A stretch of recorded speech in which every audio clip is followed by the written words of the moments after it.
Welcome to NFL Week 6 edition of Benny versus the Penny, Thursday Night Football Appetizer. Here's your host, Benny.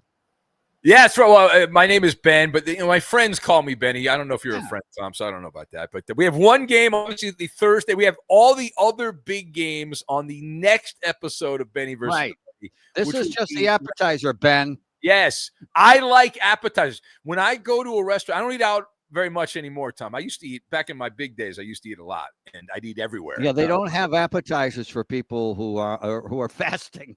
So it's one of the problems with fasting. You don't get appetizers. But when I do go out and I go for it, you got to have every once in a while, you got to enjoy life. You taught me that, Tom, when I was a little kid. I used to listen to you on the radio. You said you got to enjoy life sometimes. Yes, you do. So when you go out and you enjoy life, love appetizer. Can't get enough appetizer. In fact, I could make a meal out of appetizers, but that's not what we're going to do here. We have one game. It's an NFC East slobber knocker, Tom. It's going to be a slobber knocker. I like to say brouhaha or hullabaloo, but as you've told me off the air, your fans are more low information and simple, so you need something like slobber knocker. Well, no, what I do is I get on the bully pulpit, Tom, and I look down at people that are low information fans. I scold them on a nightly basis. It makes you seem smarter. I get it. Yeah, and I do want to announce that we need a lot of views on this, so please share this podcast. The reason we need a lot of views here on YouTube is because Tomm Looney spent $700 on Laker tickets for the final LeBron game, only to find out that LeBron just wanted to drink some Henny. So I don't know. I mean, it's I hope you can get some return on that money, Tom. I mean, it was I hope so too. Really nice of LeBron to F over his fans. I thought it was great. I thought it was effing wonderful. We haven't seen him screw over his fans, and I'm a big fan, but I got to tell it like it is. We haven't seen him screw over his fans since he said he was going to show up at Blaze Pizza in Pasadena. Remember? And never did. Yeah. Well, my favorite LeBron story is the books of LeBron, and remember he had a Malcolm X book, and a reporter asked him about what about Malcolm X, and he had nothing to say. And he used to always bring a prop book, The Godfather. That was the all-time greatest. What's your favorite scene in the movie, The Godfather? He couldn't name one. Oh my God. It's like if you ask politicians about the Bible. They love to wave around their religion until you ask them, what's your favorite verse? Yeah. Well, some now have learned over there. They have like a go-to. They'll have like one. They don't ask a follow-up. Do not ask a follow-up. They'll just say John 3:16 because they saw it behind the goalposts. They saw it at the end at a Redskins game in 1987. And all right, what's the matchup, Tom? What do we have? Eagles at Giants, MetLife Stadium, where the New York Giants are dead in the water at 1-4, being rewarded with a primetime game against the seemingly not ready for primetime Philadelphia Eagles, who are sneaky bad, 4-1. As of the taping of this show, Stardust in Vegas has the Giants getting set. When I was a little kid, this will date myself, Tom, but I was such a radio nerd. And living in California, you didn't, like on the East Coast, you get stations all over the place. There's not a lot in the West. But one of the stations I got as a kid on Sunday night, this is one of the reasons I've become a gambler. I was a little kid, and I used to scan the radio dial. I try to find baseball games or basketball games late at night to listen to because there was no internet back then. So we had to do it the old-fashioned way. Right. I even bought a antenna that Art Bell sold on Coast to Coast. They could extend. You could get faraway radio stations. Right. So anyway, but there was a station in Vegas called 720 K-Dawn in Vegas, and on Sunday nights from 10 o'clock till midnight, there was this guy named Lee Pete on the Stardust line, and he hosted a 2-hour talk show. And the reason this was so crazy in the time, they were the first show that had the lines for the following NFL week. You couldn't get those back in those days. You couldn't get the lines this is week 6. So on Sunday night, if I was a little kid, I'd be listening to the Stardust line. I'd be like, here are the opening lines for week 7. So it was how cool is that? Under my covers with my transistor radio that I won from the Big Weenie, WENY, they would give away transistor radios all throughout Radio Month in May. And I would listen to Tony Bruno on WCAU in Philadelphia late at night on Sundays with an NFL wrap-up show. And Jeff Davis on WLS, the Rock of Chicago, who was just a great disc jockey overnight. Okay, let's get to the game. All right. Start Yeah. us in Vegas as the Giants at 7. That's what we were. Giants getting 7. All right. Listen, the Giants are an anemic offensive team. I think they're averaging, the math is right, 5th fewest points per game in the NFL. They have failed to get past the 10-point marker a couple of times already. Now, that being said, Tom, I'm going to take the Giants here. Jaxson Dart is going to have opportunities. Philadelphia, they're 4-1. There's a lot of angst in Philadelphia. The pass defense, which was elite. They won the Super Bowl last year. They're not elite right now. We do the show right now. The Philadelphia Eagles defense, pass defense, went from top 5 in the NFL. They are 15th in the NFL this season. They allowed Denver with Bo Nix to come back in the fourth quarter against them. Now, the biggest thing here for the Giants is obvious. This is a non-starter if they're gonna turn the football over and make bonehead plays. They gave the game to the Saints away.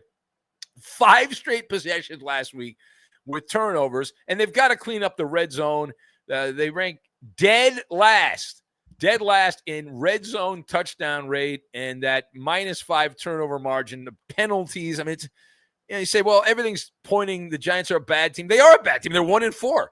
But I'm looking at this primetime setup, and Jalen Hurts, if you look at the numbers, what has happened, Tom, you handicap the game. 12 career games for Jalen Hurts started on the road against the NFC East, and he has a losing record against the spread. Jalen Hurts is 4-7-1. So if you just bet against the Eagles on road games with Jalen Hurts, you would have won a little bit of money here. And listen, this will be the 21st game off of an Eagle loss. Hasn't happened in a long time in Philadelphia.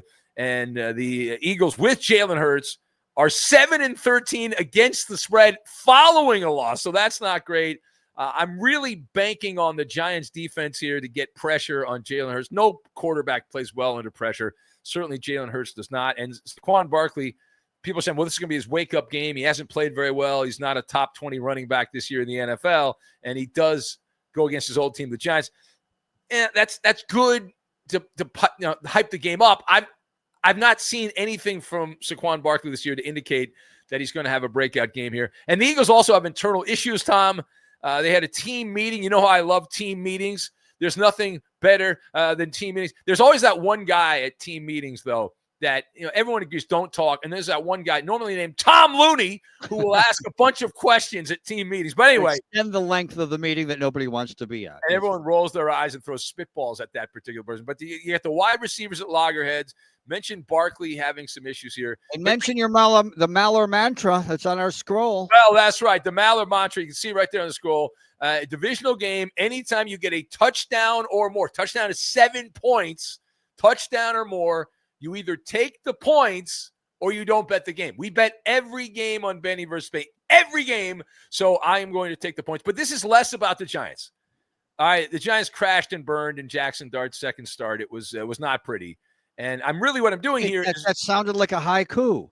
What I'm doing is betting against Tom, the Eagles, who in 5 games this season, all of them have been decided by 7 points or fewer. So if that continues, I can either push or I'm going to win the bet.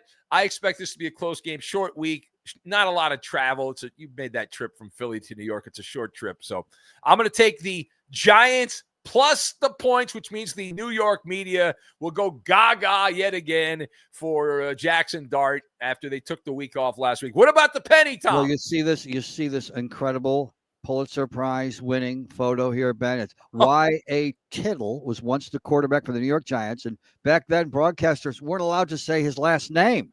They couldn't say Tittle on the air. The FCC wouldn't allow them, so they were only allowed to call him Y.A. It looks like I think he has like a bird dropped some poop on his head there, his forehead. Doesn't it look like he's got something? Oh my God, yes. I can't. It's the first time I've noticed that. You've not noticed that? It looks right. Like there's something on his forehead. Can you get him a tissue? Also, a fun fact about Y.A. Tittle, Tom. Okay. When he died, I was on the air with Eddie. We thought he had died 10 years earlier. We couldn't believe it.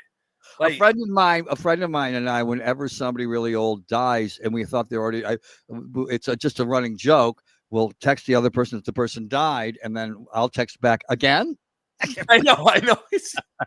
Some people you just assume are not around anymore. And Right. they're around. I used to have one of my buddies in the media, this guy, Biff Elliott.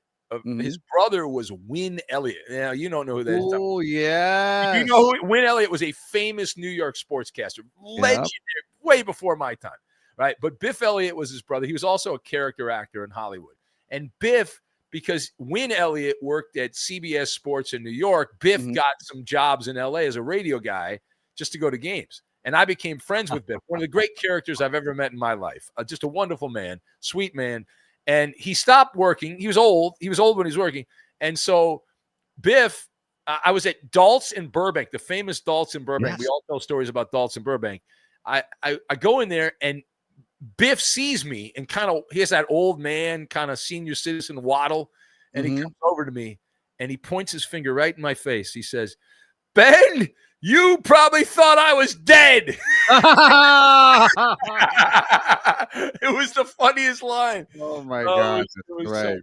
It was so great. So one time there was a birthday party for Pat O'Brien on Riverside Drive, just down the street from Dalt's.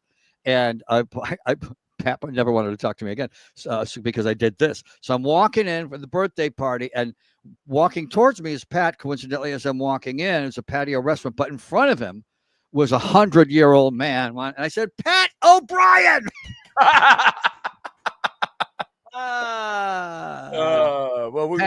Pat, who loved to fuck with everyone else, didn't think I was funny.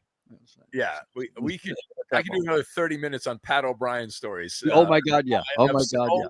And so many Pat. Oh, there's the photo again. There's Pat O'Brien on the field right there. There he is. There he is on the I was supposed to be flipping a coin there, and somehow. All right, come on, we still have.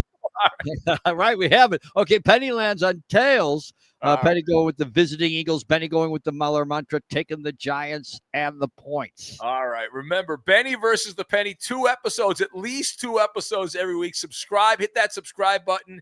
Tell a friend. Get those numbers up here. We need your help. This is the little engine that could, Tom, the mom and pop shop on YouTube. We are fighting Mr. Beast and some speed guy. I don't know who that speed guy is. Eyes show speed or something. I don't know. Anyway, please, thank you for watching, and we got another episode. Yeah, make sure you watch every posting of Benny versus the Penny. It only makes sense.